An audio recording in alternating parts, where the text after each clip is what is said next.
Bienvenidos a esta primera capacitación que hemos diseñado en salud mental y derechos humanos.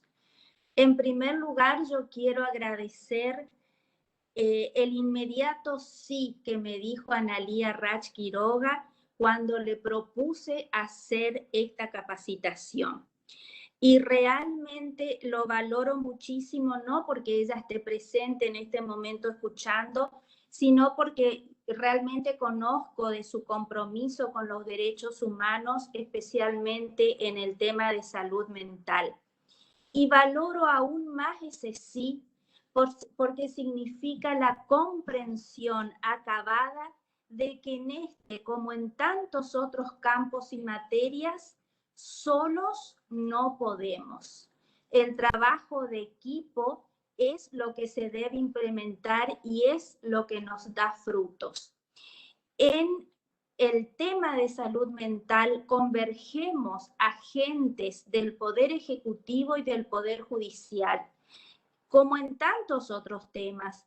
Por lo tanto, la idea fue realizar esta capacitación para brindar a todas y cada una de las regiones en las que está dividida administrativamente la provincia del Chaco, para llegar a todos los municipios del Chaco, a los municipios, a los juzgados de paz, a las defensorías, a las asesorías que son en general los que se encuentran en primer momento con las personas que tienen algún padecimiento de salud mental. En segundo lugar, quiero agradecer, por supuesto, al Superior Tribunal de Justicia que nos apoyó en esta capacitación, al Centro de Estudios Judiciales. Y en la persona de la vicegobernadora también a todos y cada uno de los ministerios, secretarías y subsecretarías. Estas jornadas han sido diseñadas con mucha dedicación y esmero. Espero que sea de la satisfacción de los concurrentes. Están organizadas, como ya dije, para todas las circunscripciones en 2 días. Todas van a tener el mismo formato. Cada uno de los expositores va a hablar aproximadamente 20 minutos o media hora, y luego lo más rico será poder intercambiar experiencias o consultar dudas o expectativas que tengan las personas que están asistiendo a esta capacitación. Y quiero agradecer también a cada una de las personas que se anotó y que están participando esta tarde, porque eso también demuestra el interés en esta temática. Y en relación a eso, ya nos van a explicar los capacitadores, hemos superado absolutamente la idea de que la salud mental le compete solo a los médicos. La salud mental desde la perspectiva de los derechos humanos nos corresponde a todos y cada uno en esta sociedad. Por supuesto que los organismos del Estado tenemos más responsabilidades, pero cada uno de los que estamos acá presentes, por ser esto un tema de derechos humanos, tenemos que interesarnos y hacer lo mejor posible por la persona con padecimientos mentales desde el lugar en que estamos. Bueno, espero que esto sea el puntapié inicial para otras capacitaciones o para continuar después con los temas que vayan surgiendo. Y estamos a disposición siempre desde la Defensoría General del Poder Judicial para colaborar en todo lo que sea necesario a esta temática, evacuar consultas y bueno, estar ahí, estar presentes en todo lo que sea relativo a la salud mental y derechos humanos. Muchas, muchas gracias a todos y todas.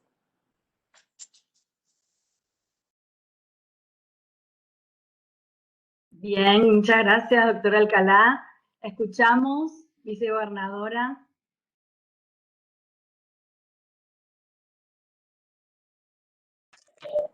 Bueno, muy buenas tardes a todas y a todos. Muchísimas gracias, doctora Alicia Alcalá, por sus palabras.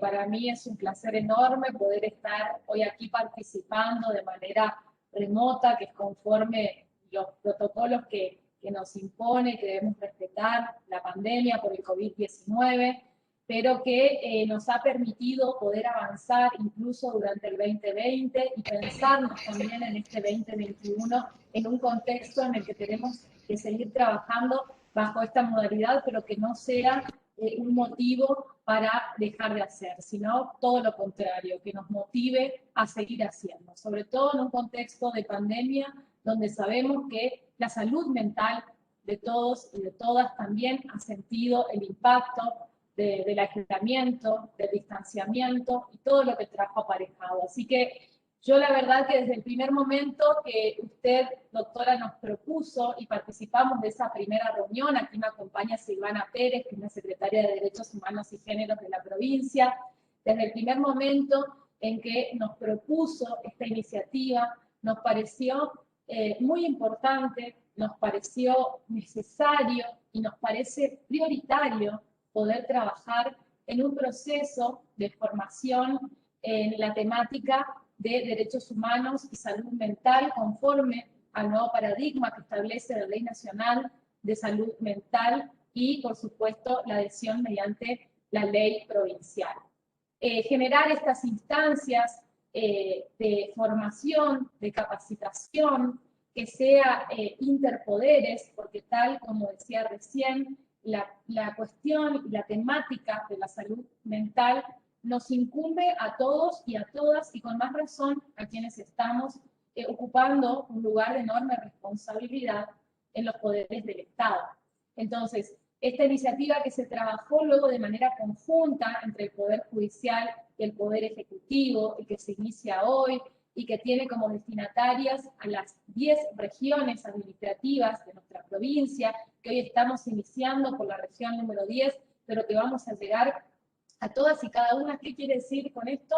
Que estamos federalizando, que estamos llegando a cada rincón de la provincia, que estamos brindando esta herramienta a los operadores y las operadoras que se encuentran a lo largo y ancho de toda la provincia trabajando, y que son muchas veces los primeros y las primeras en tener contacto con una persona con un padecimiento de salud mental. Y la importancia de poder trabajar articuladamente, interinstitucionalmente, de manera integral, de manera interáreas, interpoderes.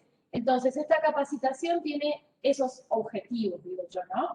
Generar un trabajo articulado por un lado, por otro lado, generar un espacio que sea también de encuentro y de puesta en común, de intercambio, de cuáles son las situaciones que les toca enfrentar a cada uno y a cada una según el lugar de la provincia en el que se encuentren, según en qué repartición están, que como producto de ese intercambio y de esa puesta en común y de estos talleres que se van a llevar adelante, podamos sacar también como conclusión un informe que sea final, un recursero, ¿por qué no?, donde sistematizar la información de toda la provincia, de cuáles son los equipos con los que contamos, de cuáles son los números que existen, de cuáles son las distintas herramientas, en definitiva, de las que dispone el Estado para abordar esta temática. Sin lugar a dudas, si la pandemia algo nos deja muy en claro, es que solo y solas no alcanza,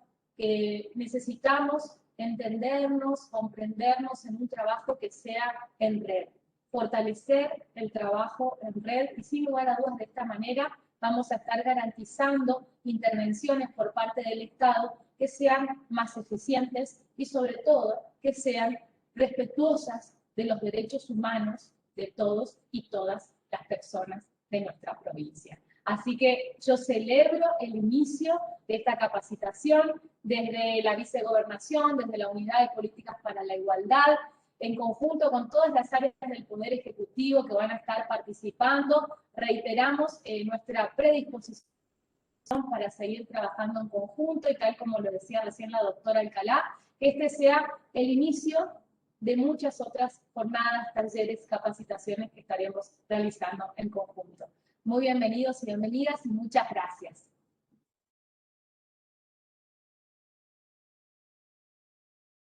Muchas gracias, vicegobernadora, muchas gracias, doctora Alcalá, defensora, por la presentación.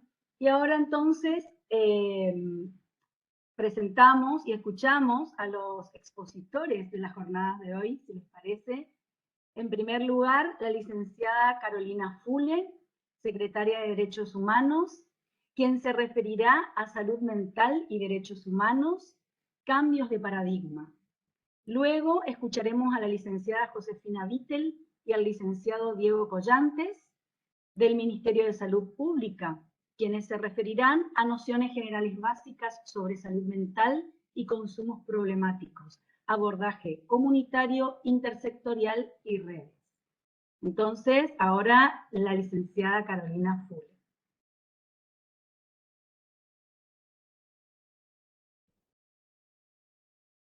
Hola, buenas tardes. Bueno, mi nombre es Carolina Fule.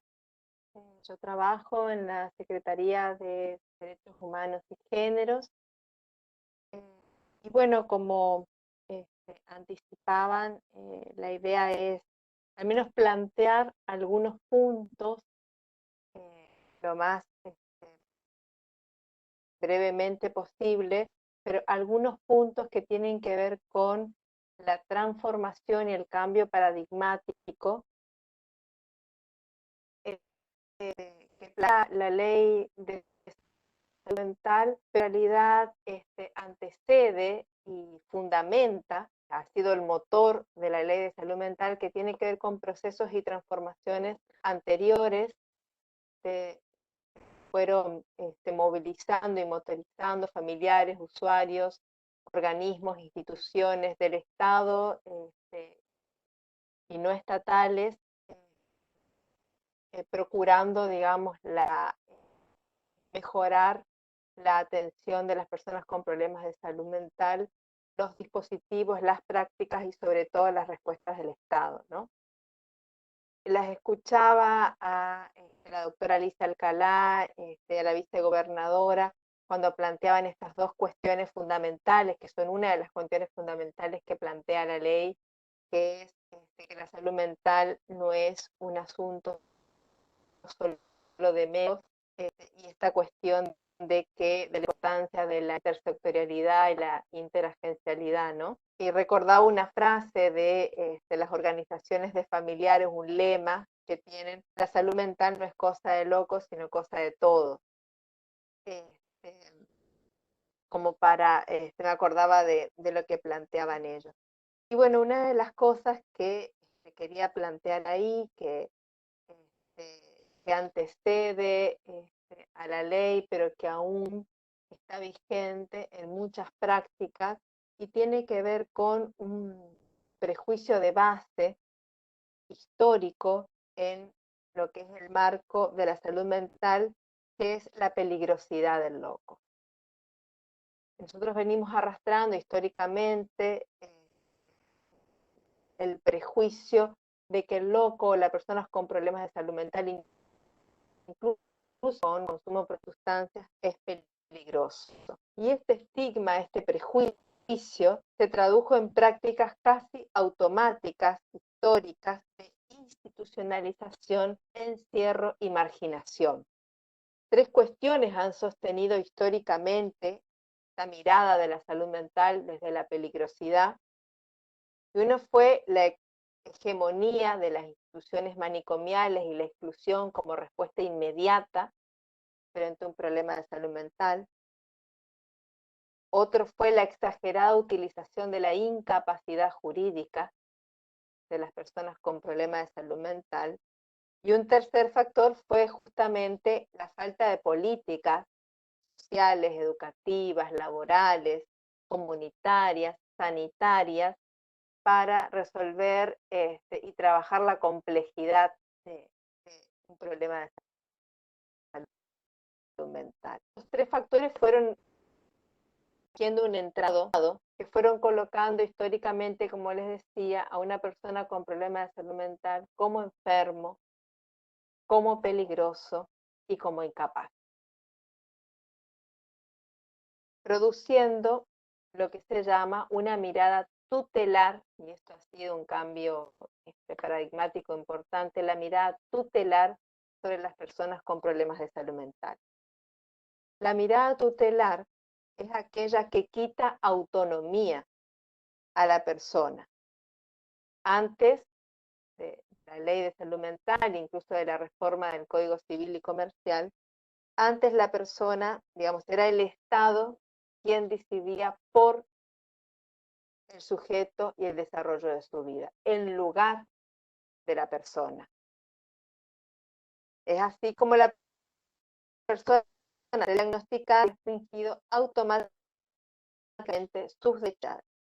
Entonces, el cambio de paradigma significó pasar de una mirada tutelar que ubicaba a una persona con problemas de salud mental como un objeto de tutela, un objeto que cuidar, un objeto que proteger y que decidir por él, a un sujeto de derecho, apuntando justamente a su capacidad de decidir y elegir.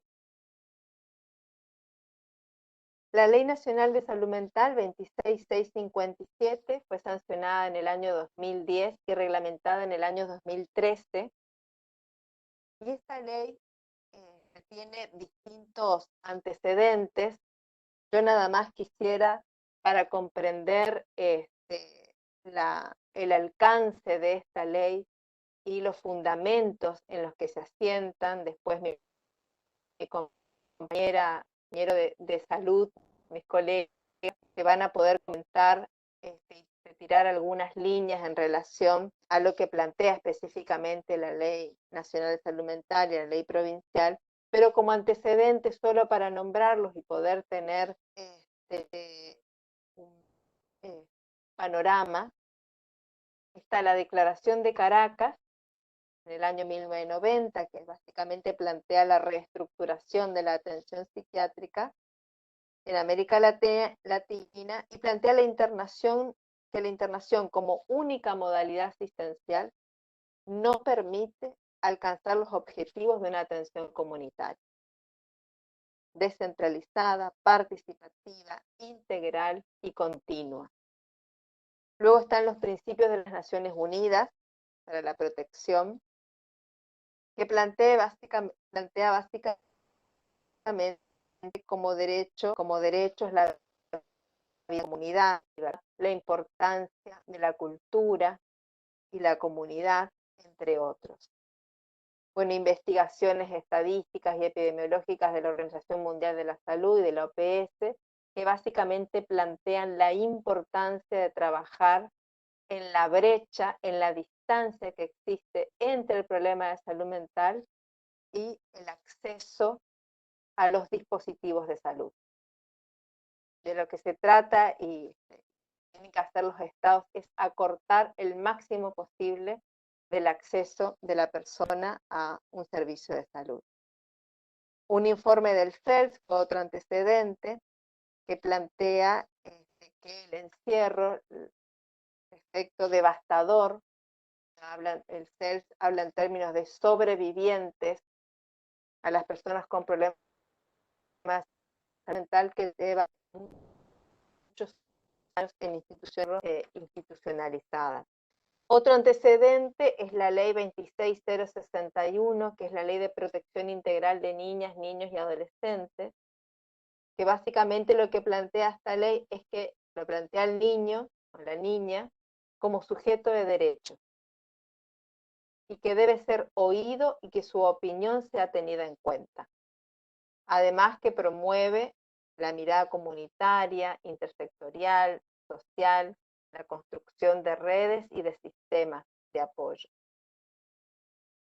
Y en el 2008, por nombrar otro antecedente, la Convención Internacional, y esto me interesa, poder comentar es la Convención Internacional sobre los Derechos de las Personas con Discapacidad del año 2006. Y lo que me parece interesante es que en esa convención el colectivo de personas con discapacidad que participó del debate introdujo el concepto de dignidad del riesgo. Me parece un concepto interesante, hablando del sujeto de derecho, de la capacidad de elegir y de decidir y de crear las situaciones, que el Estado pueda crear las situaciones para generar y promover esos accesos y acortar la brecha. Ellos planteaban la dignidad del riesgo, con el que designan el hecho de que la vida y la libertad incluyen permanentemente riesgos de todo tipo, y la pretensión de la sociedad de anular, para el caso de las personas con discapacidad o problemas de salud mental, todo tipo de riesgo, conduce inevitablemente a la anulación de la libertad y la subjetivación. Y luego, bueno, fallos de edad. Pero estas cosas me parece importante entonces como señalar dentro de lo que es un cambio paradigmático. Porque bueno, ¿qué es un cambio de paradigma, digamos, no? Y uno puede pensar que surge cuando a partir de transformaciones sociales, políticas, económicas, culturales, las respuestas a un problema ya no incluyen la dimensión del problema. Si estamos hablando de un sujeto de derecho, bueno, pues tendremos que trabajar para garantizar al máximo sus libertades y la capacidad de elegir y decidir. Allí surge algo que también lo nombro y después lo podemos desarrollar o podemos conversar en el curso de esta charla, que son los sistemas de apoyo y las redes de apoyo. ¿Sí? Los sistemas de apoyo es un concepto y una noción muy grande porque tiene que ver con que lo que plantea la OMS de la accesibilidad, que lo que incapacita a una persona no es aquello de lo que padece, sino no contar con las respuestas del Estado para seguir su vida lo más libremente posible con aquello que padece. ¿Cuáles son los recursos? No tener los recursos es lo que termina incapacitando a una persona y no la razón de su sufrimiento.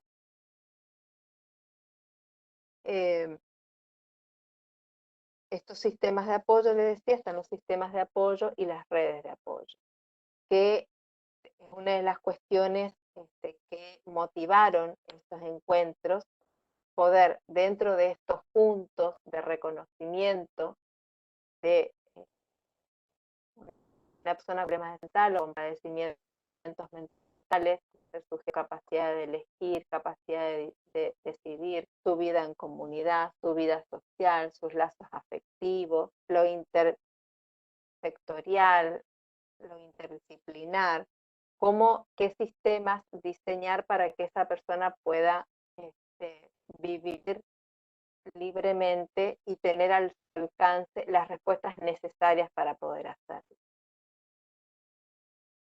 Bueno, estos son más o menos los puntos que yo quería señalar, puntuar. Luego, en el intercambio quizás pueda desarrollar un poco más, de que es un tiempo que cada uno tenemos en nuestros tiempos bastante restringidos, pero estos son algunos de los puntos que tienen que ver con el cambio paradigmático que plantea la ley al concebir a la persona con problemas de salud mental como sujeto de derecho. Le doy la palabra a mis colegas del Ministerio de Salud Pública, que van a continuar con algunos conceptos fundamentales que plantea la ley en esta línea y a partir de estos antecedentes. Pero sí lo que quería recalcar antes de esto es algo muy importante. Esto sigue siendo un trabajo y aún sancionada una ley requiere todo un trabajo de implementación que tiene que ver, me parece, con varias cuestiones. Una de ellas son los recursos del Estado. Una de las ideas es poder trabajar acerca de cuáles son los recursos, dónde estamos y cómo podemos trabajar en su particular allí donde se presente. El acceso a la salud tiene que ver con poder abordar un problema allí donde se presente y con las propias características, como también tiene que ver con la posición y la modalidad y la mirada que se tiene cada uno de las personas, cada uno de los operadores en los cuales somos demandados como mirada hacia una persona con problemas de salud mental y consumo problemático de sustancias. Bueno, me quedo acá para no extenderme mucho y le doy las palabras a mis colegas. Bueno, Carolina, muchas gracias. ¿Se escucha bien? ¿Sí? Bueno, con algunos inconvenientes técnicos, así que pasando de un dispositivo al otro, pero acá estamos. Bueno, muchísimas gracias por la presencia, por la escucha a todos y todas las presentes. Estamos, bueno, acá en representación del equipo técnico de la Subsecretaría de Salud Comunitaria. Mi nombre es Josefina Vittel. Mi nombre es Diego Collantes. Y bueno, vamos a seguir un poco retomando algunas de las cuestiones que mencionaba Carolina, tratando de atenernos un poquito a esta difícil consigna de no extendernos o entusiasmarnos mucho y tratar de poder dejar un espacio para el intercambio y las preguntas, entendiendo también, por supuesto, que nosotros hoy lo que vamos a hacer es de alguna manera una introducción a las nociones fundamentales que tienen que ver con, bueno, con una perspectiva particular de la salud mental que la aleja de lo que históricamente pudo entenderse como enfermedad mental, y que vamos a dar el pie para que muchas de estas cuestiones sean retomadas en la tarde de mañana por los equipos del órgano de revisión de salud mental y de desarrollo social. Entonces hago esta aclaración y este gran paréntesis porque si hay algunas cuestiones que quizás nosotros solamente mencionemos a modo de poder ubicarnos un poco en tiempo y espacio, entender cuáles son los marcos legales, sobre todo, y normativos que contienen todo lo que nosotros vamos a desarrollar. Mucho de esto va a ser trabajado por los equipos pertinentes mañana, así que esta es una capacitación que la hacemos así, en 2 tiempos, y bueno, más o menos vamos a empezar con lo que específicamente tiene que ver con una mirada desde el punto de vista sanitario de salud. Bueno, en ese sentido, algo más o menos ya mencionó Carolina, y estamos todos de acuerdo con que hoy en día, si hablamos de salud mental, hablamos necesariamente de una construcción social que de alguna manera implica, por supuesto, lograr al máximo la concreción de los derechos sociales y humanos de las personas. Históricamente sabemos que, y no solo históricamente, sino que hoy en día también hay muchos ámbitos de intersección en lo que hace al campo de la salud mental y con quienes tenemos que articular un montón de acciones en conjuntas para justamente lograr la concreción de los derechos de los pacientes y de cualquier usuario de servicios de salud mental. Es fundamental que nosotros podamos de alguna manera adentrarnos específicamente en lo práctico y en lo concreto que hace a las barreras o a los estigmas que funcionan dentro de los imaginarios sociales y que siguen arraigándose en una concepción bastante ligada a la enfermedad mental, porque de alguna manera que nosotros podamos fundamentalmente en la concepción diferenciar lo que hace al padecimiento de la enfermedad. Bueno, ahí están compartiendo un power que más que nada es a modo ilustrativo para poder de alguna manera lograr que quienes están presentes nos sigan en esto de la virtualidad que a veces termina anteponiendo una distancia y que sabemos que, bueno, que los encuentros presenciales por ahí es más fácil captar la atención. Entonces es simplemente a esos fines que tenemos el Power, por ahí no lo vamos a ir siguiendo a la letra, y toda esta información también la podemos compartir y dejar en los equipos de trabajo como para que queden de referencia, así que si es por eso, es solamente a modo ilustrativo.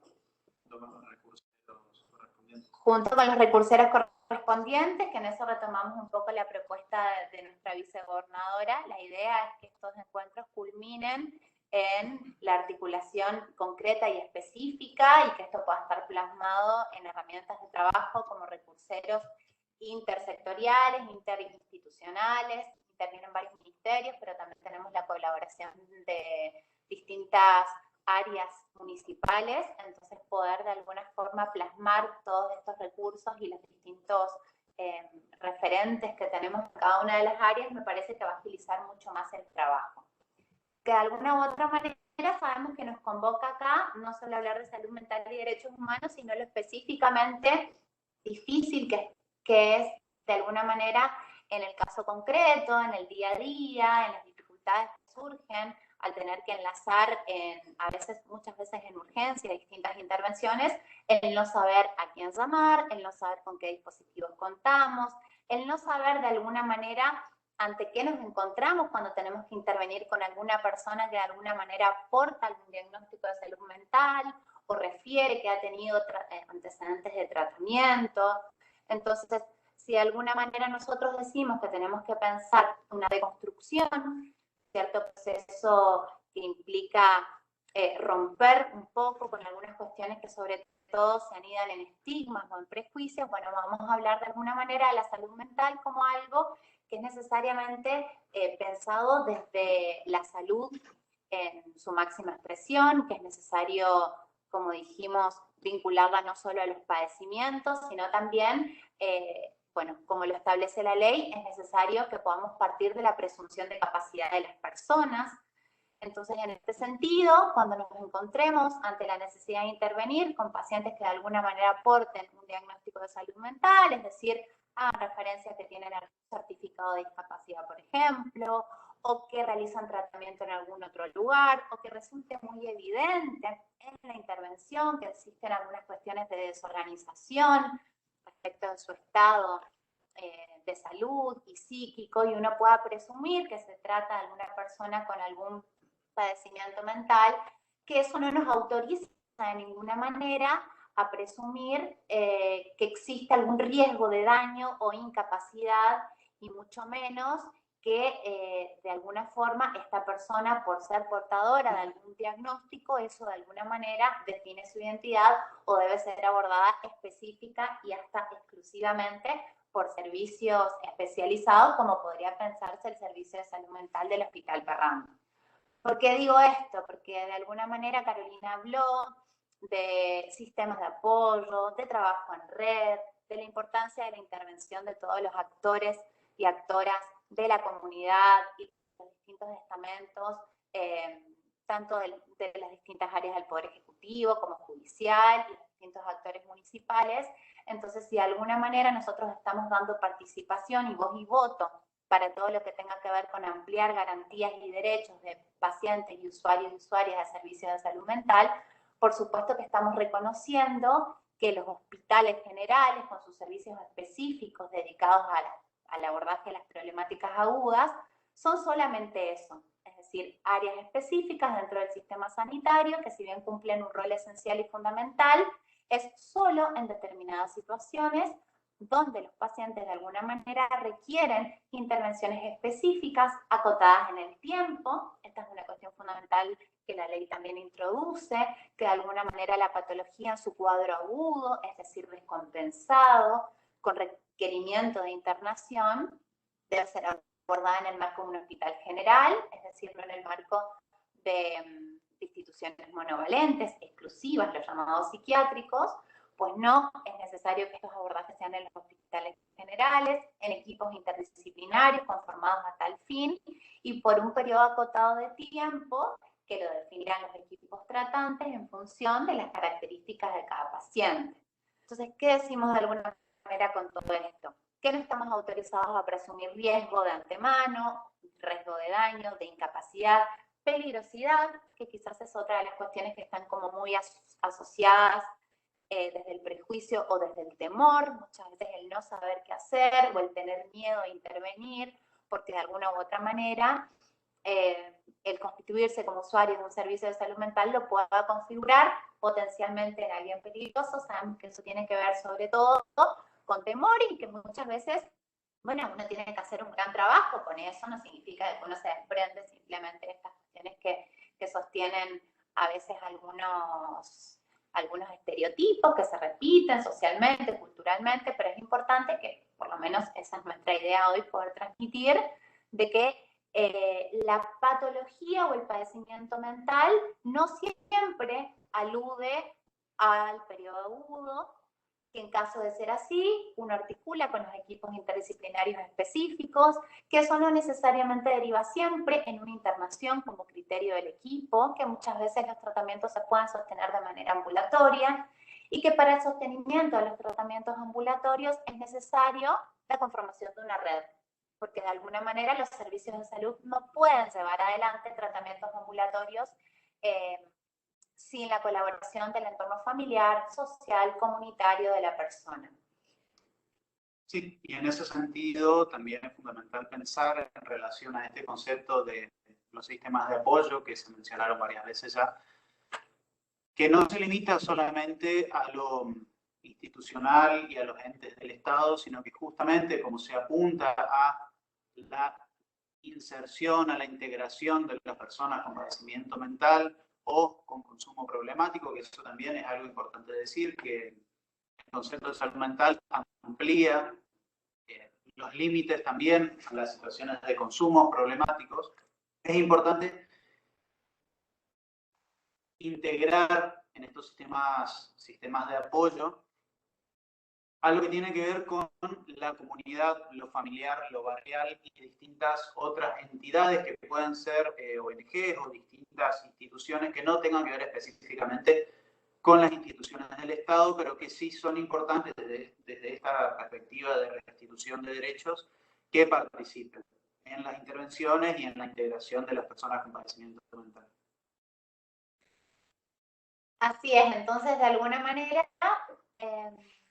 así como hicimos una distinción, digamos, entre lo que tiene que ver con salud mental como un vasto campo que incluye básicamente todas las dimensiones esenciales que atraviesan la vida de las personas, entonces en eso podemos pensar que tener acceso al trabajo tiene que ver con la salud mental, que poder de alguna manera tener las necesidades básicas satisfechas, tener acceso a todo lo que tiene que ver con los derechos, por eso de alguna manera el abordaje es una perspectiva de derechos, ¿no?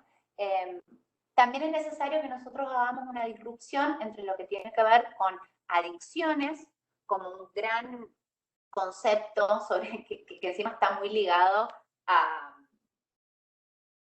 todo lo que pueda tener que ver con la más que la lógica, el vocabulario de la guerra, digamos. Uno piensa en adicciones e inmediatamente piensa en las drogas, y cuando piensa en las drogas piensa en la lucha contra las drogas, entonces hay algo a lo que hay que dar batalla, y en eso empieza como a generarse una gran bolsa donde uno empieza a, de alguna manera, incluir un montón de términos y conceptos que no necesariamente están muy bien discriminados, entonces de repente pareciera ser que cualquier tipo de consumo implica de alguna manera una adicción, entonces es imposible que de alguna manera uno establezca distintas posibilidades de abordaje, porque todo tipo de consumo representa siempre el mismo riesgo, que sería el riesgo a generar algún tipo de adicción, y a las adicciones se las combate, ¿no? Entonces, en esta misma lógica, nosotros tenemos que de alguna manera romper un poquito con esta suerte de hilo secuencial que va derivando una cosa en la otra y que siempre culminan con una única modalidad de abordaje que suele ser el encierro. Nosotros decimos que hoy en día, si bien no tenemos manicomios, nuestros nuevos manicomios son las comunidades de encierro que ofrecen abordajes radicales para la gente que tiene problemas con el consumo de drogas, que no decimos ni que estén bien ni que estén mal, el problema es que pensemos que de alguna manera hay un solo abordaje posible, que ese abordaje es que nosotros desde una perspectiva de derecho lo tenemos que decir, a veces es necesario, pero de todos los abordajes posibles, el abordaje en una internación prolongada, y cuando digo prolongada hablo de internaciones de más de 12 meses en comunidades terapéuticas de encierro para el tratamiento de las adicciones, es de todas las posibilidades que tiene un sujeto la más restrictiva. ¿Por qué? Porque muchas veces las personas pueden tener problemas de consumo de sustancias, pero a la par de alguna u otra manera, con ciertas dificultades, pero todavía sostener un trabajo, sostener ciertos vínculos, y nosotros debemos saber que cuando hay una indicación o la decisión voluntaria de internarse para llevar adelante un tratamiento, indefectiblemente eso que el sujeto con dificultades o en mayor o menor medida venía sosteniendo todavía en sus comunidades, de alguna forma u otra se corta. Entonces, no todo tipo de consumo es un consumo problemático y no todo tipo de consumo problemático necesariamente deriva en una adicción. Es necesario que nosotros entendamos que para que hablemos de adicciones la persona tiene que ver afectada distintas esferas de su vida, que tienen que ver sobre todo con esto, con la posibilidad de establecer vínculos afectivos, lazos, sostener algún tipo de actividad laboral, educativa, es decir, encontrarse coartada en sus posibilidades de funcionamiento y de hacer lazos sociales con los otros, y eso no siempre pasa, ¿no? Si bien uno puede pensar de que existe cierto riesgo cuando uno ve un consumo dependiente o abusivo, no todos los consumos son iguales, no todas las edades en las que los consumos se dan representan los mismos riesgos, entonces uno tiene que ser lo más creativo posible y tratar de desplegar la mayor cantidad de estrategias y recursos que estén al alcance, siempre con otros, siempre trabajando en equipo, siempre trabajando con otras áreas que intervienen para poder pensar para cada caso el abordaje más adecuado. Bueno, podemos seguir un poco con el Power hablando un poco de lo que tiene que ver con desmitificar la cuestión, pero me parece que para no extendernos un poquito con el tiempo, podríamos ir directamente a cuestiones específicas del abordaje, ¿me parece? Sí, sí, a mí me parece que un poco en relación a esto que ya venía diciendo Josefina, si pensamos que el abordaje prioritario no puede ser el de la internación, ya sea para un padecimiento mental grave o ya sea para una situación de consumo problemático de sustancias, si pensamos que la internación es un tipo de abordaje, pero es la más, digamos, el abordaje más restringido en todo sentido, tiene que ser quizás el que se indica con mayor precaución y al mismo tiempo es el que restringe en mayor medida el disfrute, el ejercicio de los derechos de los usuarios. Entonces, en ese sentido se hace, bueno, indispensable, fundamental, y creo que la base de toda intervención en salud mental, por un lado, la articulación de los distintos recursos, ya sea de lo que tiene que ver con, específicamente con salud, o con los distintos estamentos del Estado, ya sea el Poder Judicial, ya sean distintas partes del Poder Ejecutivo, educación, seguridad, etc. Lo interesante es que, y lo más importante, es que los abordajes sean en comunidad, sean territoriales, sean lo más federales posibles y de la mayor facilidad en el acceso. Por eso, en ese sentido, pensamos que justamente las internaciones son lo más restrictivo de todo eso que hay, más allá de que es una posibilidad de tratamiento, dejémosla como última opción. Habiendo agotado otras estrategias de índole comunitaria, de índole territorial, de índole quizás inespecífica, se podría eventualmente, dependiendo del caso, evaluar una posible internación, siempre respetando lo que decíamos antes, la presunción de capacidad del usuario. Entonces, por ahí, para que quede claro, igual reitero, vamos a tener un espacio de preguntas abiertas al final como para quizás ir ya trabajando sobre realidades concretas y específicas. Pero ¿a qué hacemos referencia cuando de alguna forma decimos en la última instancia o poder de alguna manera agotar instancias previas? A que muchas veces no se logra el acceso efectivo y real a una consulta, a cualquier servicio de salud. No hablo de un servicio de salud específicamente dedicado al abordaje, por ejemplo, de las drogas o de la gente que tiene problema con las drogas. No se hacen consultas.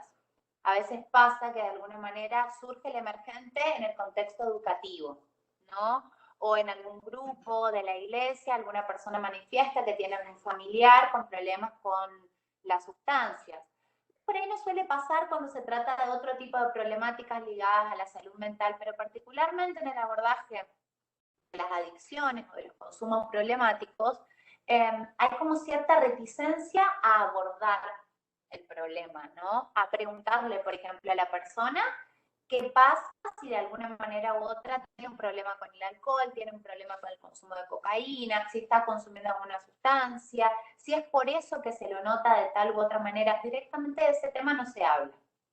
Nos ha pasado mucho que a veces recibíamos consultas de docentes muy preocupadas por ver de alguna manera cómo articular y a veces intentando de alguna forma que la persona reciba ayuda, se hacía una derivación por escrita, ¿no? Para que empiece un espacio terapéutico y nos dábamos cuenta de que quizás esa persona venía y no sabía por qué venía, porque ni en el ámbito familiar o en el ámbito educativo había llegado a haber una instancia mínima de diálogo. Entonces estamos planteando algo sumamente concreto de la realidad que tiene que ver con poder hablar con las personas y ver qué está pasando, que no siempre está la orden del día, sino todo lo contrario. Resulta ser como lo más difícil. Entonces a eso tenemos como una principal barrera, digamos, porque si decimos partimos de la presunción del sujeto y de las personas, bueno, por lo menos vamos a presumir que esa persona tiene algo para decir respecto de lo que le pasa, ¿no? Y que no necesariamente tienen que ser los equipos o los entornos los que vengan desde afuera, desde esto que es muy ligado a veces al poder médico hegemónico, pero no necesariamente porque lo encarnen la figura de los médicos, digamos. Eso de alguna manera nos ubica un poco en el panorama, pero muy podríamos decir del poder de los especialistas, de ser quienes tienen de alguna manera la vara con la cual medir y sobre todo tomar las decisiones más adecuadas para la vida de las personas. Y eso no necesariamente es así, de hecho no es así, no podemos de alguna manera nosotros dirigirnos como equipos de salud, como quienes sabemos más que la persona respecto de cuál sería la estrategia más adecuada para proporcionar algún tipo de ayuda para lo que le pasa. Entonces es necesario, sí, facilitar las consultas a los centros especializados o centros de salud en general, siempre y cuando podamos encontrar en eso un nexo, es decir, nosotros, digo, desde alguna oficina del municipio, desde la justicia, articular con lo que tengamos más al alcance de la mano en la comunidad en la que trabajamos. A veces estamos hablando de localidades que no tienen cerca el Hospital Ferrando, pero tienen algún centro de salud o algún centro integrador comunitario y hay alguna trabajadora social, hay alguna psicóloga, algún psicólogo, algún enfermero o alguien que tiene buena referencia en la comunidad o que por lo menos se presta para escuchar y podemos empezar a establecer el primer nexo con algún servicio de salud. Tenemos los específicos también, tenemos el centro de referencia en consumos problemáticos, en Resistencia, el Centro de Salud Mental y Adicciones en Barranqueras, tenemos comunidad terapéutica dentro de lo que es nuestro sistema de salud pública y tenemos los centros de salud donde encontramos profesionales de salud mental. No siempre, no en todos, pero tenemos. El punto es, ¿qué tiene la persona más al alcance dentro de su comunidad? Porque si vamos a hablar de que debemos favorecer el acceso o la consulta a los centros de salud, tenemos que pensar de que también, si nuestra sugerencia va a ser que la persona viaje 20, 50, 100 kilómetros, sin considerar que en eso puede no tener movilidad o con qué costear ese viaje, estamos hablando de barreras geográficas que la persona difícilmente podrá sortear. Entonces, establecer redes de trabajo, hacer un abordaje interdisciplinario, pero intersectorial también, desde la territorialidad, fortaleciendo los lazos, tiene que ver con asumir un lugar activo en la construcción y elaboración de una estrategia de abordaje, ¿no? ¿Sí? Me pareció que alguien había hablado. Bueno, podemos pasar a la siguiente diapositiva y ya vamos cerrando un poquito.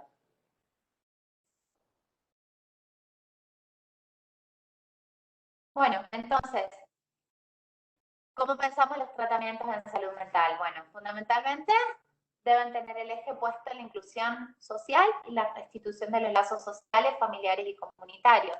Es un poco lo que decimos. Si nosotros vamos a hablar de padecimientos, de malestares subjetivos que de alguna manera hacen que en determinado momento la persona tenga dificultades para lograr el sostenimiento de los lazos para lograr llevar su día a día, su cotidianidad con cierta, sí, naturalidad, con cierta espontaneidad, sin tantas dificultades, o de alguna manera pudiendo, digamos, sostener con todo lo que implica, digamos, a cada uno de nosotros y la estructura que uno tiene que movilizar, el sostener una educación formal o un trabajo. Si vamos a hablar de que alguna descompensación en el campo de la salud mental o algún consumo problemático, que como decíamos hoy, es problemático porque justamente rompe con las posibilidades del sujeto de encontrar cierto equilibrio en distintos aspectos de su vida, bueno, tenemos que encarar los tratamientos con la perspectiva de que el sujeto, luego de haber atravesado un tratamiento de salud mental o mientras se encuentra realizando un tratamiento por alguna problemática de salud mental, pueda fortalecer aquellos lazos que se vieron afectados por su padecimiento, pueda tener políticas públicas tendientes a la inclusión social. Entonces por eso también es muy importante que desde los distintos lugares podamos pensar, y hablo ya específicamente desde el Ejecutivo y las áreas competentes en la materia, pensar políticas públicas que tengan como horizonte la inclusión social de las personas y la inclusión sobre todo en los ambientes de las comunidades, con dispositivos de base territorial, es decir, poder pensar distintos espacios como hospitales de día, centros de abordaje comunitario, lugares donde las personas puedan cerca de su casa realizar tratamientos ambulatorios. Eso es ir tal día, a tal hora, al turno con el profesional que sea, que se haya acordado para la atención, y pueda volver a su casa y seguir llevando adelante su vida, y todo lo que eso significa, sin tener que alejarse de su casa para ir a ingresar a donde sea que se interne, por cierta cantidad de meses, sin poder ver a sus hijos, familias, hermanos, amistades y demás. Sí, desde el vamos no podemos pensar que esa situación en la que una persona se ve desarraigada de su lugar de origen, de su familia, de sus lazos, de su comunidad, eso en sí no es terapéutico, no es generador de las condiciones para el cuidado de la salud mental de por sí, per se. Eventualmente puede ser considerado para un caso, en una situación particular, pero en sí no es el criterio terapéutico. Así es, por eso aún cuando de alguna manera eso resultara necesario y nosotros como, bueno, como actores y actoras de la red terminemos desembocando en el armado de una estrategia que puede implicar por algún motivo la internación de una persona, eso tiene que ser siempre con el horizonte puesto en la externación, por supuesto, ¿no? Con todo un sistema de apoyo y una red y un sostén que sostenga a la persona una vez que por fuera de la crisis que la llevó eventualmente a una internación pueda sostenerse. Y cuando hablamos de sostén y cuando hablamos de sistema de apoyo, hablamos de que de alguna manera pueda, por ejemplo, ver si recibe los apoyos y asesoramientos jurídicos que le corresponden, si pueden hacerse asesoramientos y ayuda en todo lo que tenga que ver con trámites de beneficios y acceso a derechos como no solo un certificado o una pensión, hablamos de gente que a veces tiene muchas dificultades para poder tener toda la documentación básica de las personas, DNI o incluso la situación de sus hijos, si se tratara de mujeres o de hombres que tuviesen niños o niñas a cargo. Hay un montón de cuestiones que a veces uno da por sentado y que ante determinadas situaciones es necesario que nosotros pensemos que para poder ejercer ciertas funciones las personas con algún padecimiento mental requieren de apoyos. Pero pensar en poder otorgar apoyos implica que cada uno pueda pensar desde su lugar cuáles serían las funciones específicamente que nos competan para poder fortalecer las capacidades de las personas. En otro momento, la mirada restrictiva hubiese ido por la vía de que le quite los niños si tienen un padecimiento mental y no pueda hacerse cargo. Para que se entienda, doy un ejemplo muy burdo, con todo el riesgo que los ejemplos burdos a veces implican. ¿Pero a qué voy con esto? Con que de alguna forma la mirada justamente intersectorial, interdisciplinaria, comunitaria y con el eje puesto en los sistemas de apoyo, tiene que ver con de qué manera desde todos los sectores podemos lograr el sostenimiento de las personas más allá de sus padecimientos mentales y por fuera de los periodos agudos, que son los menos, que eso también es importante que uno resalte, en la medida en la que todo esto que nosotros hablamos como andamiaje se ponga en marcha, las crisis, porque esto está comprobado estadísticamente, disminuyen y son cada vez más breves y más esporádicas en el tiempo. Entonces también en eso recae toda la importancia y el éxito de los paradigmas de abordaje comunitario, porque sostienen a las personas por fuera de los hospitales, en el sentido de por fuera de los periodos agudos de crisis. Bueno, me parece que hasta acá estamos. Para no extendernos mucho más en nuestra verborragia y poder dar lugar, bueno, a, sobre todo Carolina, si te parece que querés retomar algunas cuestiones de las que estuviste hablando vos, y si no, a quienes están como participantes en este encuentro. Bien, bien, muchas gracias. Josefina Vittel y Diego Collantes, que pusieron recién.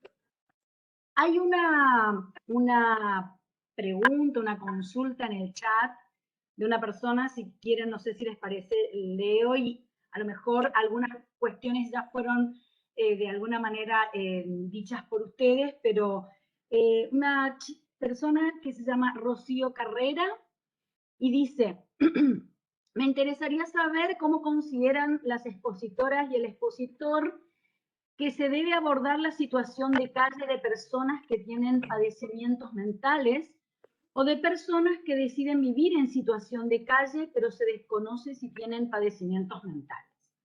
Esa es la consulta que hay en el chat para ustedes.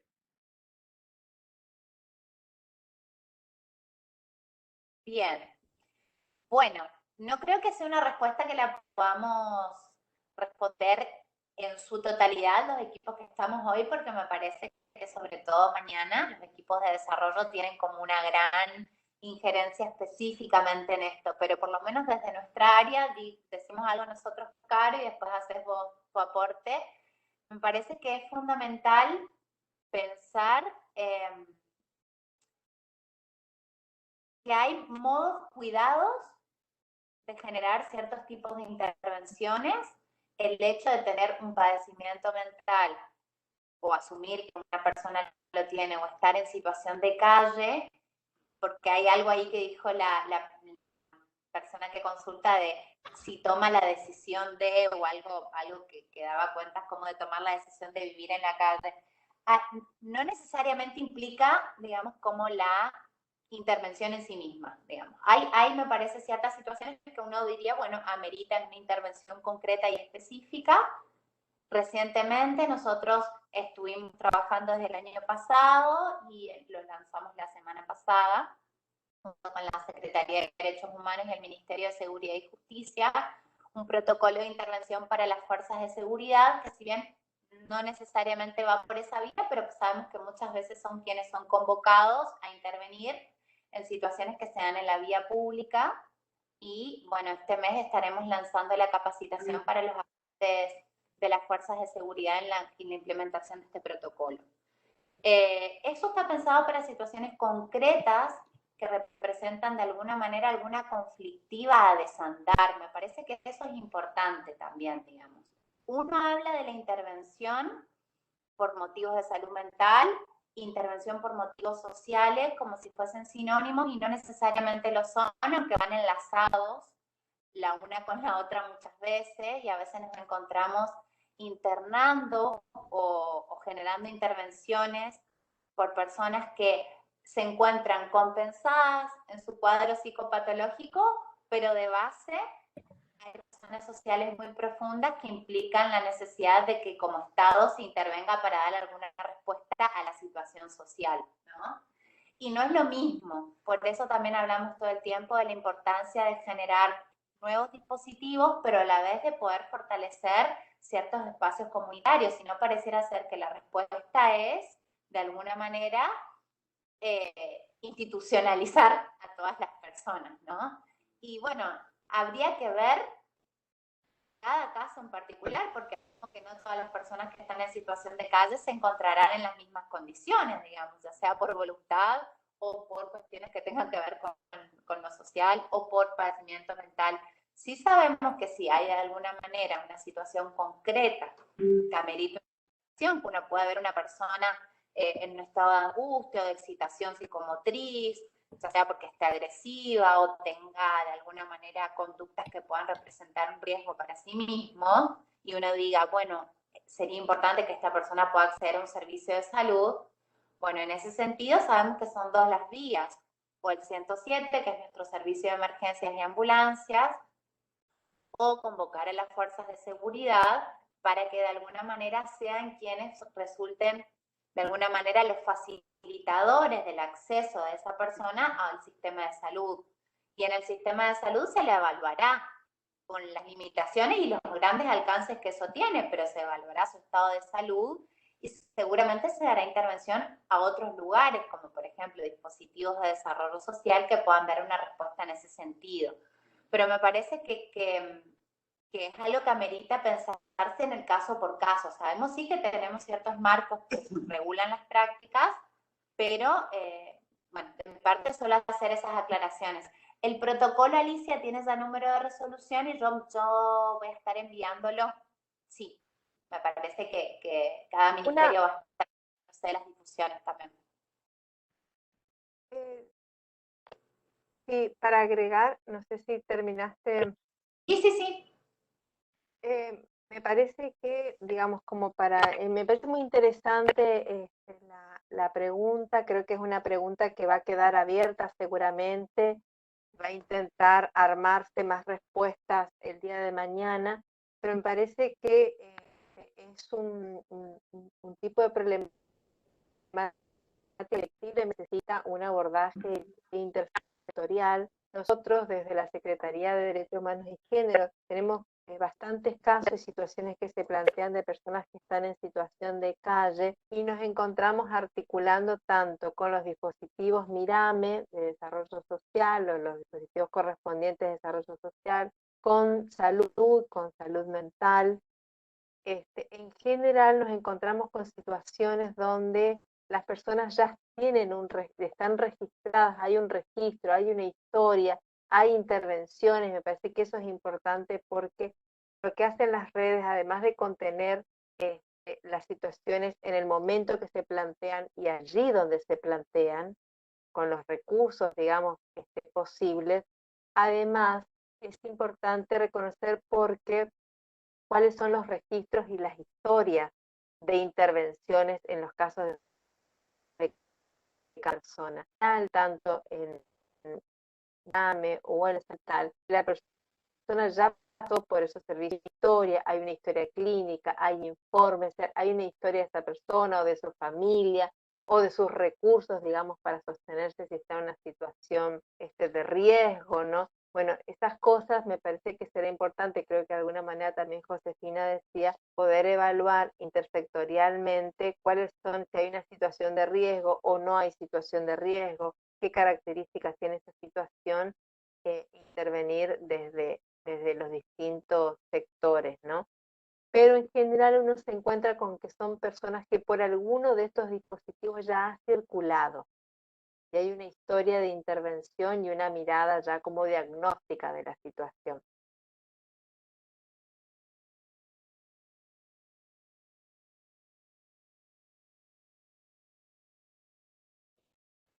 Bueno, Eso bien. quería agregar, digamos, sí. Perdón. No, decía que eso quería agregar que me parece importante también, esto a mí siempre me parece resaltar, digamos, que investigar un poco si hay instituciones que ya lo hayan alojado o hayan intervenido, ¿no? Es decir, para evitar que cada situación sea una nueva situación donde hay que volver a pensar, a veces ya hay una historia de intervención, ya hay un conocimiento acerca de esa persona, eso me parece importante tener en cuenta. Bien, acá hay otra consulta, pregunta, dice Gabriela Rosselló. ¿Cómo se podría articular desde salud la atención integral de la persona? La dificultad que tenemos es que ante cuadros clínicos de urgencia por el diagnóstico en salud mental se nos presenta cierta resistencia de atención de los servicios de urgencia. Gracias. No sabría desde qué dependencia escribe Rosselló Gabriela. Dice que la dificultad que tenemos, ¿sí? Perdón, es defensora oficial número 3 de la ciudad de Resistencia. Bien, muchas gracias, doctora. Entonces, la pregunta es, ¿cómo se podría articular desde salud la atención integral de la persona? La dificultad que tenemos es que ante cuadros clínicos de urgencia por el diagnóstico en salud mental se nos presenta cierta resistencia de atención de servicios de urgencia. Una defensora oficial, Gabriela Rosselló. Sí, bien. Bueno, es así, es una realidad, es algo que históricamente sucede, no solamente acá, en el Chaco, sino que es algo que sí, que sucede y que tiene que ver con cuestiones de prejuicios, mitos y otras cosas que en lo social circulan alrededor del padecimiento mental, ¿no? A la manera de, bueno, tiene un diagnóstico en salud mental, que vaya al servicio de salud mental y ahí se lo atiende. Ahí este rechazo, ¿no es cierto? De, como si no tuviese cuerpo la persona, claro, tratando de su padecimiento, como si no pudiese enfermar de otra cosa. Claro, como si existiese esa disociación de que una persona con un padecimiento mental no se podría enfermar de una apendicitis. Digamos, eso en algún punto circula.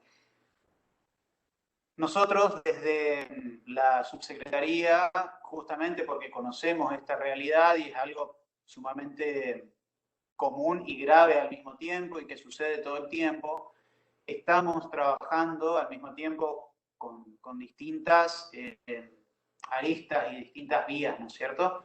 Una de ellas es justamente con los servicios de urgencia clínica, no las guardias para urgencias en salud mental en los servicios, sino las guardias generales, las urgencias clínicas, para de alguna manera aceitar, agilizar y facilitar el acceso en situaciones de emergencia clínica a los sistemas de atención.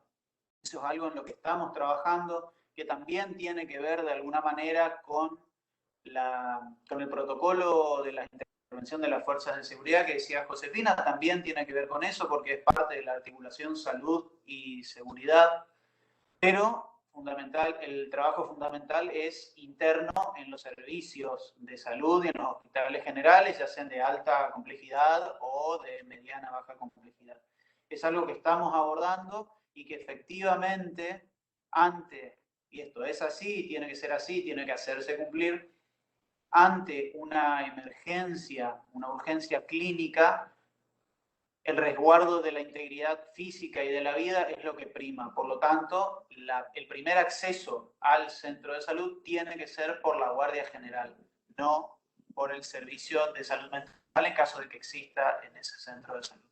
No sé si respondo la pregunta. Bueno, es un tema que queda abierto, por supuesto, y que es muy amplio y que hay muchas cosas por hacer, pero bueno, es un poco en lo que estamos. Me parece que como humilde sugerencia, hay que hacer mucha docencia, hay como que militar la causa en esto. Me parece que hay algo que nos tenemos que cargar todos al hombro y que realmente es un gran logro en ese sentido, que podemos estar en este momento de manera intersectorial y algo impulsado por el Ministerio Público de la Defensa, que no es un área específicamente con competencia en salud, que podamos estar generando estos espacios, porque incluso dentro del mismo sistema sanitario, como expone la doctora en la pregunta, hay muchas dificultades y resistencias en poder garantizar la atención para todos por igual, digamos, ¿no? Entonces, me parece que la gran docencia es con la ley bajo el brazo, en el sentido de poder ir ahí a insistir con que se cumplan los marcos legales que garantizan los derechos de las personas, digamos. Eso para todos. Sabemos de que las inequidades en el acceso a los sistemas no sean solo para los pacientes de salud mental, pero bueno, es algo que de alguna manera, si nosotros sabemos que tenemos con qué pelear y con qué exigir, podemos exigirlos desde el área donde estemos. Pero bueno, es un trabajo que hay que continuar fortaleciendo. Hay preguntas que yo voy viendo, pero no las llego a leer.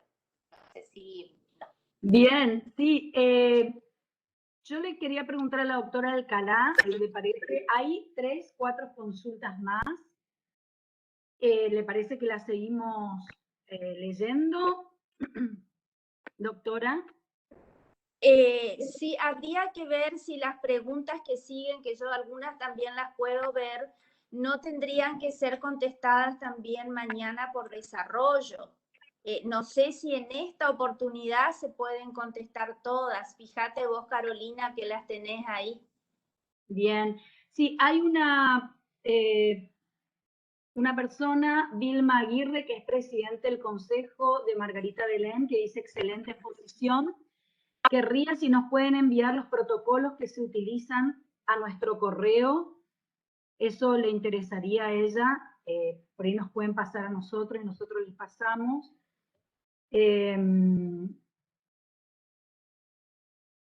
Hay la doctora Andrea Naposo, aparentemente tiene un caso puntual de un adolescente en conflicto con la ley penal. Dice que para el caso que resulte necesario que un adolescente en conflicto con la ley penal deba hacer tratamiento a fin de tratar su problema de consumo problemático, a dónde debemos recurrir en el ámbito de la cuarta circunscripción judicial. Ana Pozo es de Gancedo, dice de Gancedo a Corzuela, incluyendo Hermoso Campo. Que no sea el CIAPA de Sáenz Peña. O sea, es una pregunta para el ámbito de la cuarta circunscripción judicial.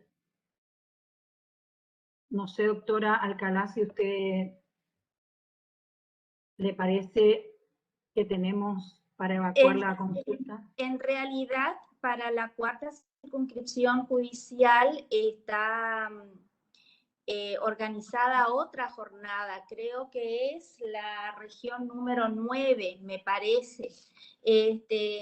La doctora, si querés, Carolina, le podés pasar el número de teléfono de la Defensoría General, si quiere llamar mañana a la mañana, puedo hablar con ella.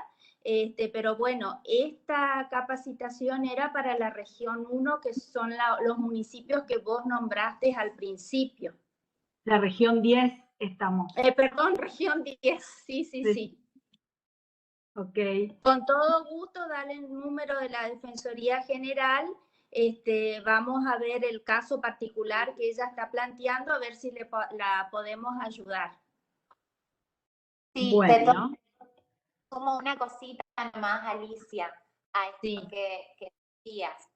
Así como vamos a enviar los protocolos, también, de alguna manera, si algo nos dejó la pandemia, es la posibilidad de generar ciertas intervenciones de manera remota, como le decimos nosotros, que es a través de dispositivos telefónicos. Entonces, en ese sentido, vamos a entregar de alguna manera el detalle de los números y las líneas telefónicas que están en funcionamiento para asesoramiento y orientación de la demanda en salud mental, así como también del centro de referencia. Por más que las personas no sean de resistencia, el asesoramiento telefónico y eventualmente la asistencia remota, aunque más no sea en el primer momento, es algo que tenemos al alcance como posibilidad. Entonces nosotros vamos a estar facilitando también toda esa información para que después se la pueda difundir, si te parece. Perfecto. Y no nos olvidemos que la última actividad nuestra última meta dentro de esta capacitación, como ya lo había dicho la vicegobernadora, es armar un recursero para toda la provincia. Así que después que terminemos todo, más allá de lo que dice Josefina, porque las urgencias hay que atenderlas rápidamente, vamos a armar el recursero para todas las personas que han participado. Bien, bien, doctora. Si le parece, hay una consulta más, o si usted decide hacer un cierre ya, como le Una parezca. más podríamos hacer, estamos en tiempo.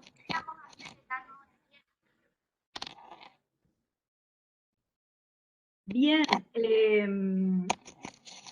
una persona que se llama José Gabriel Zacarías dice que, buenas tardes, saluda. Como miembro de la Policía Provincial muchas veces custodia a personas privadas de su libertad hasta las oficinas de consumo problemático.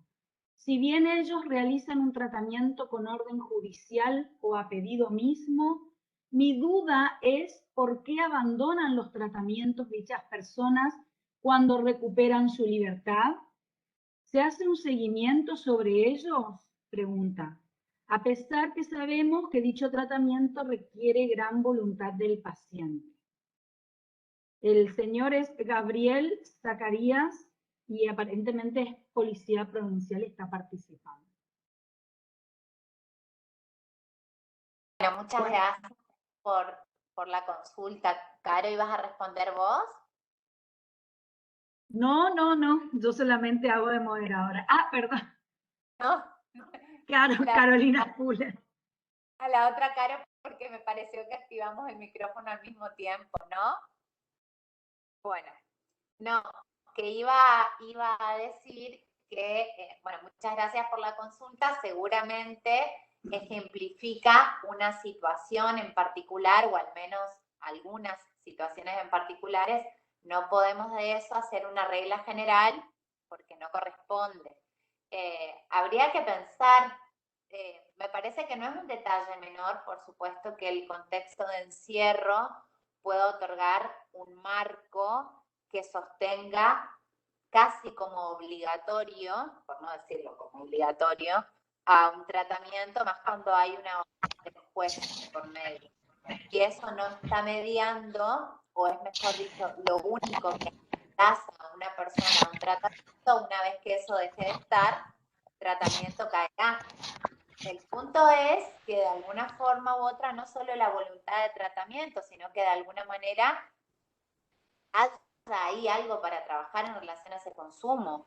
Nosotros trabajamos durante muchísimo tiempo, yo estuve 10 años trabajando en un centro específicamente de abordaje de las adicciones y hemos tenido muchos pacientes que en un periodo de libertad han continuado asistiendo. La cuestión es, en el marco de un tratamiento, uno va más allá de la sustancia y aborda otras cuestiones esenciales de la vida de las personas, ¿no? Eso ya tiene que ver con cada quien y qué es lo que se puede jugar en los tratamientos o no. No sabría mucho más que decir porque me parece que generalizar es algo complejo. Sí, es importante, o por lo menos podría pensarse esta articulación, ¿no? Orden judicial, el marco de cumplir una condena y el acceso a un servicio de salud como la posibilidad para poder ahí hacer jugar algo de lo terapéutico para que la persona de alguna manera pueda en eso encontrar un espacio diferente y después, independientemente de si hay una orden o no del juez que lo lleve obligatoriamente, que haya otro tipo de relación con los equipos terapéuticos para poder seguir sosteniendo sus espacios. No siempre es fácil que eso se pueda jugar, ¿no? A veces las personas terminan viéndolo más como un castigo que como una oportunidad terapéutica, entonces ahí hay que hacer, jugar los discursos jurídicos, penales, con los específicamente sanitarios, para que esa articulación funcione como sanción terapéutica y no como sanción que de alguna manera condena a la persona por consumir. Agrego algo más Sí. a lo que plantea Josefina. Me parece interesante eso, creo que hay muchas variables como para pensar del entrecruzamiento de los distintos discursos y las modalidades, pero también me parece que ahí también preguntó, digamos, planteó la cuestión del encierro y la libertad, que hay varias cosas que suceden en el pasaje, digamos, del encierro y volver a la libertad, a la familia, a la vida cotidiana, si hay trabajo, no hay trabajo. Bueno, hay una serie de cuestiones que tienen que ver con la complejidad de la situación de vida de la persona que estaba detenida, y que sí, inefectiblemente yo vuelvo a la cuestión del intersectorial. Creo que una de las cosas que estamos tratando de transmitir es que no todo puede ni debe ser atendido por la persona o el operador de salud o de salud mental. Ahí sí habrá que ver si han habido o no trabajos con el entorno familiar. Hay un dispositivo que es importante con el cual habría que también ver articular, no ustedes, sino otros sectores, el Centro de Liberados. Hubo algunos diálogos que se hicieron, el equipo de salud de Josefina Vittel y Diego. Yo estuve en una entrevista, lo sé porque trabajamos bastante conjuntamente con el Centro de Liberados, y también lo que trae es toda una temática que tiene que ver con ese pasaje del encierro, de la detención a la vida en libertad, con toda la complejidad integral, ya digo, la familia, los lazos, el trabajo, la situación de vida, si hay hijos o hijas, bueno, hay toda una dimensión. Ahí si el detenido es un hombre, si es una mujer, digamos, hay toda una serie de variables que es importante consignar y ver también con qué recursos cuenta allí donde vive, ¿no? Porque no necesariamente el centro de referencia está en el circuito o en el radio donde tiene su domicilio. Así que son como varias cuestiones que me parece que es importante traer el tema de la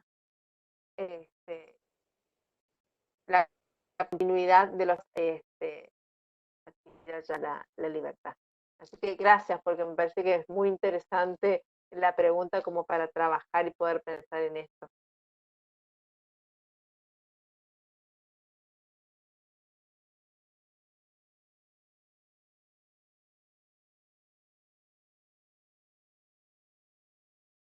Bien, doctora Alcalá, ¿qué le parece?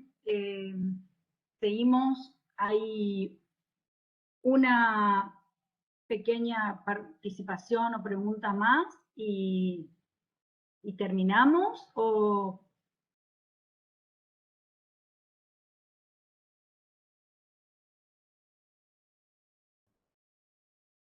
el micrófono, doctora. Sí, una más y cerramos porque estaba programado hasta las 18 horas. Bien. Carmen Sánchez dice también, los dispositivos de desarrollo social RAM no reciben a las personas con padecimientos mentales por portar este tipo de padecimientos. Ya leímos esto, me parece. Si me permite, Carmencita es defensora oficial también número 1 acá de Resistencia. Sería bueno plantear esto específicamente mañana a Desarrollo Social, porque yo sé que es una necesidad de los usuarios y de los representados de las defensoras, por eso lo están planteando. Así que podríamos dejar la pregunta para que te la contesten mañana, Carmen. Claro, sí, porque es justamente un aporte que hace donde dice que la capacitación a las fuerzas de seguridad sobre la materia de salud mental y adultos mayores debería realizarse con urgencia. Muy bien, vamos a ver cómo lo hacemos.